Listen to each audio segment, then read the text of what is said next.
Hello, Dayton. Kevin, N5DX here. Um, I'll try and make this brief. I know you guys have some great contest stories to swap and deals to find. So thanks to Doug K1DG for asking me to be a part of this presentation. I'm sure Nate and Chris have shared some great insight into remote contesting. So just a quick backstory as far as my history operating remotely. This started in 2015 when I first operated at N2QV for CQ Worldwide CW, and that operation was actually in person. So just a little overview of the station there at Tariq's place. Tariq wrote a great story in the May issue of CQ Magazine, the current issue, that gives a lot of history of the station and where it's at right now. The rig situation's pretty simple and highly effective. K3 for the main rig, and then a Kenwood TS590 for the other radio. And then the amplifier's an SPE 2KFA, which works great. And we've managed to use one amplifier for full SO2R, which has been outstanding. Also, we couldn't do any of this remote operation without the Green Heron wireless that we use. And then Scott W2X, who's just a mastermind when it comes to software. He's written some custom software that's used for remote operations. So just a short overview. Lots of operations have happened remotely. The very first one was in 2016, ARLDX. It was a spur of the moment type thing. We didn't have any paddle, or I didn't have a paddle for both radios. The 590 was actually just accessed through the computer, so I was just using a mouse wheel to tune for the second radio. This was before the dual CQing was in vogue, so I was actually doing a lot of tuning around with the mouse wheel, and it wasn't too bad after a little while. You tend to adapt and get used to things. So a few months later, decided to do 2016 WPXCW, and was able to be very successful in that contest, operating remotely and claim and score first place in the U.S. in that contest. More recently, a couple of really kind of surprising outcomes. 2017 CQ Worldwide CW, first time I've ever CQ Worldwide remotely. Everything worked perfectly. Just incredible, and really, really surprised to end up coming out in first place in that contest. And then even more surprising to have the claim score in CQ 160 remotely CW from New York. So this is a typical screen layout that I see both when I'm operating remotely or when I actually go to the station there at Tariq's. There's no tangible difference between being here in Arkansas or actually going to New York. I have access to the same radios, same switching matrix. Everything is exactly the same because it's all accessed through the computer.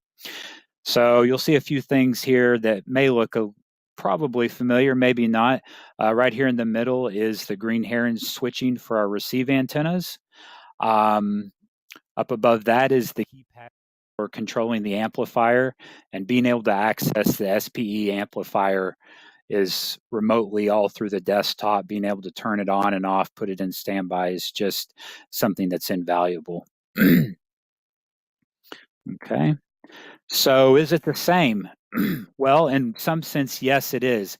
Competitively, there's no disadvantage whatsoever. On rare occasions, there may be a short internet latency dropout that affects the audio, but those occasions are extremely rare. So from a purely competitive aspect, yes, it is the same. But, and I think this is a pretty significant but, at least for me it is, I kind of want my experience to be more than just a Morris runner type setup. And what I mean by that is I kind of want to be able to have that connection, both with the antennas, with the and with the station owner. So there's just a couple of pictures here that are kind of special to me. The one on the left is when I was able to visit my friend Pat, W1WMU, in Lubec, Maine. So I'm holding a giant plate there of lobsters that his wife Alice had just cooked up for us, and those experiences were really special to be able to go up there, experience that environment, but then also to operate from there. And then on the right, I try and make out at least one time a year to go and visit Tariq's place in New York. And there's a picture of his 4/4 stack on 40 meters at sunrise. So definitely it's a special place to go and visit. And it's always great to see Tariq, visit him in the city, or see Scott W2X whenever I get the chance to go there. So some advantages versus disadvantages. Advantage, anyone from anywhere can win any contest. Kind of the days are gone when East Coast guys have a lock. You still need your station on the East Coast, but anybody from anywhere, if they can get an access to that station, they've got one foot in the door. Disadvantage, there's more competition, so there may be some people that may not like this anybody from anywhere getting on. All of a sudden somebody in W3 land who's going up against a remote guy who's used to winning for their area, maybe there's more competition, and there may be some people who don't like that. I guess it depends on your perspective, but I think in the end it's probably a net win for contesting if we can keep pushing the envelope and keep competitiveness at a very high level. So just real quickly, advantages, no surprises.